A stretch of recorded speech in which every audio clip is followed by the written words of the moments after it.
Intent नजर नहीं आ रही थी ना। बाबर आजम जब खेल रहे थे इतना कैजुअल शॉट उन्होंने खेला, यानी ऐसा मालूम हो रहा था कि वो इंडियन टीम को फील्डिंग प्रैक्टिस करवा रहे हैं। उन्होंने फिर कलमा पढ़कर कहा कि मैं पाकिस्तानी था, पाकिस्तानी हूँ और पाकिस्तानी ही रहूंगा। ये शादाब, शाहीन, बाबर, इन सबको मैंने ही सिलेक्ट किया अंडर 19 में। अच्छा, ये इंडिया भी एक्सपेक्ट नहीं कर रहा था कि पाकिस्तान इतना बुरा खेलेगा। तो कहा जा रहा है ना, मोहसिन नकवी और वहाब रियाज की जो दोस्ती है उसका ये नतीजा है। इरफान पठान भाई आपको कह रहे हैं कि बताओ पड़ोसियों संडे कैसा गुजरा। मैच देखने वाली आवाम इस चीज को समझ रही होती है, ऐसे कर लेते तो ऐसे बेहतर हो जाता, ये करना चाहिए। वो वहाँ खेल रहे हैं जो एक्सपर्ट्स हैं, उनको ये बात समझ में नहीं आ रही होती कि हमें क्या करना है क्या नहीं करना।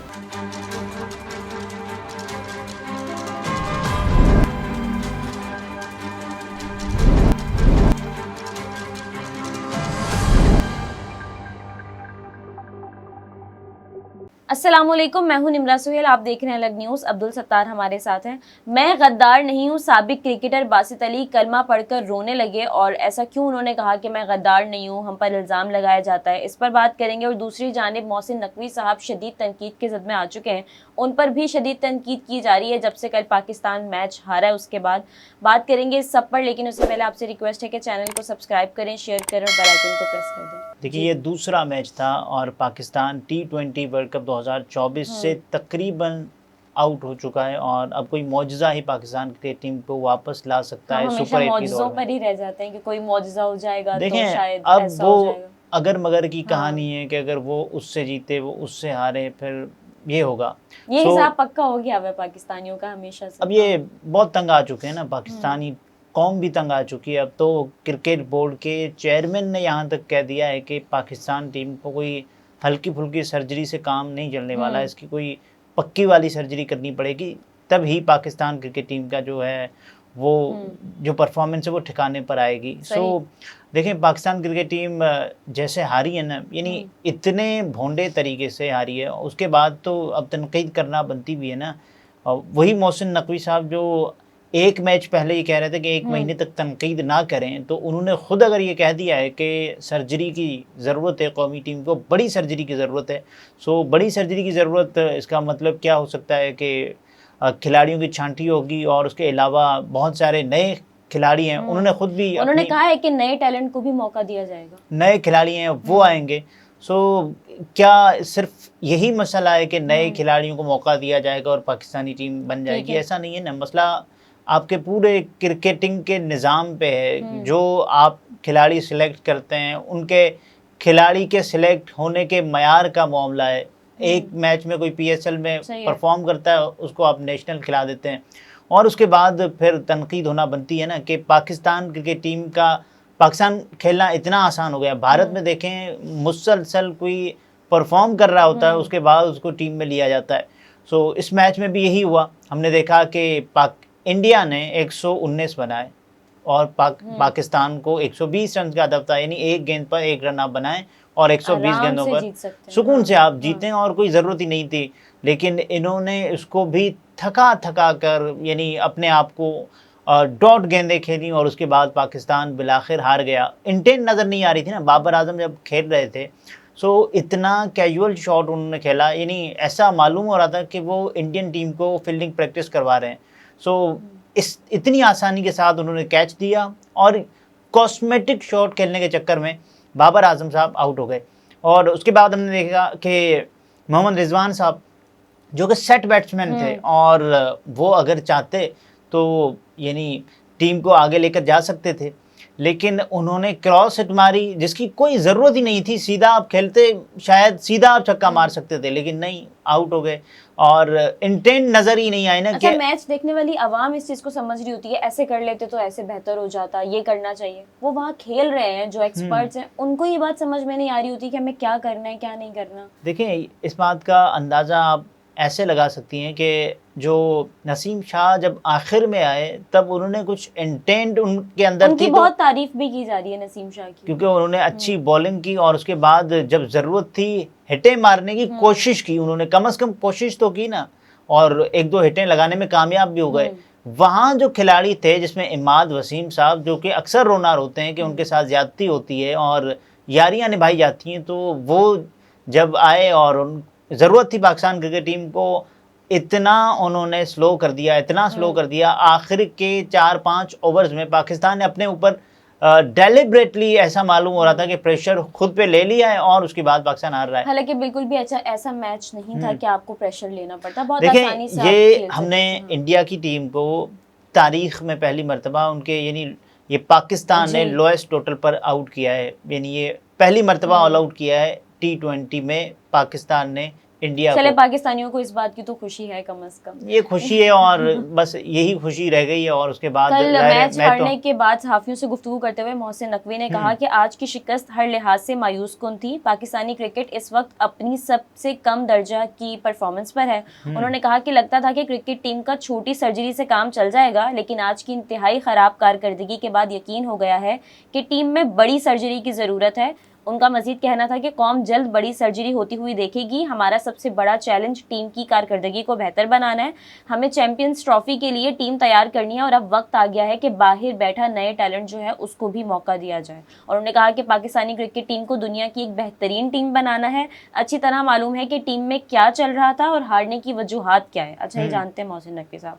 और फिर वो आगे कहते हैं कि कौम क्रिकेट टीम से ऐसी मायूस कुन कारकर्दगी की तवक्को नहीं रखती थी। कोई भी नहीं रखता। खुद मोहसिन नकवी साहब भी इतना ये नहीं सोचा होगा उन्होंने कि इतना बुरा हम खेलेंगे और 120 रन भी बनाए नहीं जाएंगे हमसे। सो मोहम्मद आमिर साहब ने जब हुआ था मैच फाइनल हुआ पहली इनिंग, तो उन्होंने कहा ये बड़ा ट्रिकी होगा टारगेट चेज करना, और वैसे ही हुआ। और इस पिच पे सबसे ज़्यादा जो हाईएस्ट टारगेट चेज हुआ है वो 103 का हुआ है। तो इसका मतलब पिच बड़ी ट्रिकी थी, लेकिन हमने स्टार्ट इतना अच्छा ले लिया था, अच्छा इन द सेंस की टारगेट के हिसाब से। सो उसके बाद भी अगर हम जीत ना पाए, फिनिश अच्छा नहीं कर पाए, तो ये हमारी बहुत बड़ी गलतियाँ हैं। अब मोहसिन नकवी साहब पर भी तनकीद की जा रही है कि उनकी वजह से तो ये सब हुआ है। वहाब रियाज को सीनियर मैनेजर बना दिया है, सीनियर चीफ सेलेक्टर बना तो दिया कहा जा रहा है ना मोहसिन नकवी और वहाब रियाज की जो दोस्ती है उसका ये नतीजा है। बिल्कुल ऐसे भी कहा जा रहा है। और ये भी कहा जा रहा है कि देखें, आपने जब खिलाड़ी एक दूसरे के साथ खेले हो ना, तो उनको एक टीम में या उनके ऊपर नहीं निगरान मुकर्रर किया जाता, ये कॉन्फ्लिक्ट ऑफ इंटरेस्ट हो जाता है।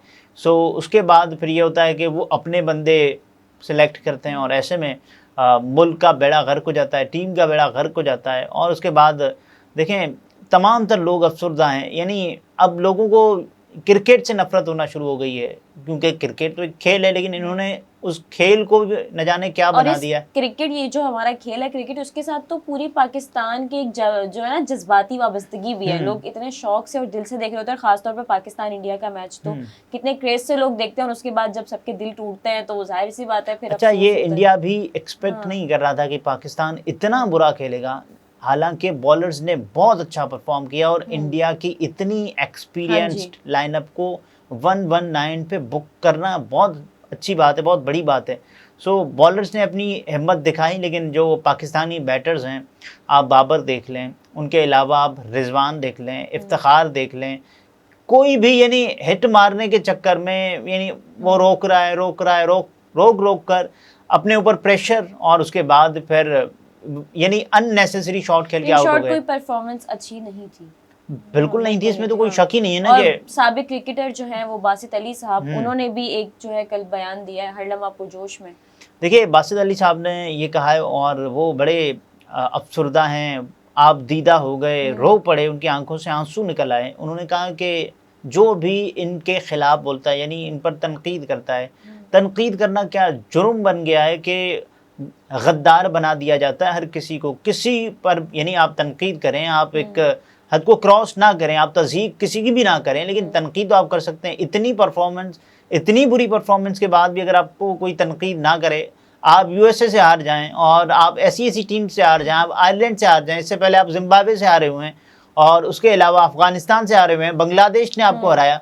सो उसके बाद भी अगर आप पर तनकीद ना की जाए, और बाबर आजम अभी कल परसों का उनका बयान है, वो कह रहे थे कि हम मॉडर्न डे क्रिकेट खेलकर वर्ल्ड कप लेकर आएंगे। वर्ल्ड कप तो दूर की बात, अब लोग ये कह रहे हैं कि हो सकता है हमारे इन खिलाड़ियों की ईद है ना, वो पाकिस्तान में गुजरे, अपने मुल्क में, वो परदेश की बजाय अपने देश में ईद गुजार सकते हैं, क्योंकि अब पाकिस्तान के इस वर्ल्ड कप में बाकी रहने के, और पाकिस्तान डिज़र्व नहीं करता, आगे क्वालिफाई करना डिज़र्व नहीं करता, इवन यूएसए करता है। और उसके अलावा इंडिया करता है, बाकी जो टीम्स हैं कम से कम जान तो लड़ा रही है ना, ऐसा नहीं है वो हिम्मत हार देते हैं आखिर में आकर। और इस पर ही बासित अली साहब ने कहा कि हम जो यहाँ बैठ के बात करते हैं तो हमें गद्दार कह दिया जाता है, लेकिन जबकि उन्होंने फिर कलमा पढ़कर कहा कि मैं पाकिस्तानी था, पाकिस्तानी हूँ और पाकिस्तानी ही रहूंगा। ये शादाब, शाहीन, बाबर, इन सबको मैंने ही सिलेक्ट किया अंडर 19 में। तो आज ये लोग इस तरह की बात करते हैं तो मतलब इनको क्या मुल्क का ख्याल नहीं है? वो ये कह रहे हैं कि इनके साथ ज्यादती हो रही है या फिर ये मुल्क का ख्याल नहीं कर रहे। सो कम से कम वो क्रिकेट बोर्ड की जानिब एक इशारा करके बात कर रहे हैं। और ये बात करते हुए वो बाकायदा रो पड़े हैं, बिल्कुल रो पड़े हैं। और उनका ये क्लिप बड़ा वायरल हुआ है और उसकी वजह ये है कि यानी दिल्ली जज्बाती वाबस्तगी है तमाम तर लोगों की क्रिकेट के साथ। और जब लोग देखते हैं ना ऐसी परफॉर्मेंस के यानी लोग उकता जाएं, ये वाला हाल होता है। और अब तो इंडिया, पाकिस्तान और तमाम तर लोगों की जो उम्मीदें थी वो वापस आ दी। अब सरहद पार से आपको ताने मिल रहे हैं। इरफान पठान भाई आपको कह रहे हैं कि बताओ पड़ोसियों संडे कैसा गुजरा। उनकी ये पोस्ट यानी इंडिया पाकिस्तान के अक्सर जो मैचेस हैं वो संडे को ही हुआ करते हैं और आईसीसी भी इस बात का पूरा फ़ायदा लेता है। तो इसमें यह है कि फिर वहाँ से आपको ताने सुनने पड़ रहे हैं। और उसके अलावा आपको अपने जो क्रिकेटर हैं यानी शोएब अख्तर साहब ये बता रहे हैं कि अब पाकिस्तान क्या डिज़र्व करता है कि वो आगे क्वालिफाई करे। तमाम तक खिलाड़ी आपको ये बता रहे हैं कि भाई अब आपका इस जो टीम है पूरा निज़ाम बदलना पड़ेगा। बाबर आजम को हटा दिया और उसके बाद वापस ले आए, क्यों? तो खैर अब तो मोहसिन नकवी साहब ने कह दिया ना कि बड़ी सर्जरी होने वाली है, तो बड़ी सर्जरी मुझे लगता है मोहसिन नकवी साहब से शुरू होनी चाहिए ना। वो क्या डिजर्व करते हैं टीम की सर्जरी नहीं होनी चाहिए हर लिहाज वो डिजर्व थोड़ी करते हैं सब कुछ। यानी बाबर आजम तो खिलाड़ी है ना, तो टीम में है ना। क्या मोहसिन नकवी क्रिकेट से उनका कोई ताल्लुक रहा है जो क्रिकेट बोर्ड में? नहीं ना। सबसे पहले तो शुरुआत मोहसिन नकवी अपने आप से करें, इस्तीफा दें और उसके बाद फैसला करें। एक कमेटी बनाएं कि जो तय करे ये जो खिलाड़ी जाते हैं ना इनके साथ कौन कौन होता है और इनके जितने भी अखराजात हैं, इनकी फैमिलीज़ के, इनके टिकट्स के, उनके वहाँ स्टे के और उसके अलावा खाना पीना, घूमना फिरना, ये पीसीबी अदा करता है। तो तमाम तर हक़ाइक़ कौम के सामने लाएं ना कि इन पर कितना खर्चा होता है। करोड़ों का बजट, अरबों का बजट जब ये लोग साथ निकलते हैं तो इनके ऊपर खर्च होता है और इनकी परफॉर्मेंस देखें। तमाम अफसोस ही होता है, ज़ाहिर सी बात है अफसोस है। और उसके बाद अब यानी अफसोस से ज़्यादा आपको नफरत और दुख और उसके अलावा गुस्सा है जो पूरी टीम पर है। और बद्दा वहाँ पर तो यानी आगे जा रहे हैं पाकिस्तान क्रिकेट टीम के हवाले से और वो वहीं पर ही हिसाब बराबर कर रहे हैं। सही। नाज़रीन, गुफ्तगू आपने मुलाहिज़ा फरमाई। अब्दुल सत्तार हमारे साथ थे। इजाज़त दीजिए, अल्लाह हाफ़िज़।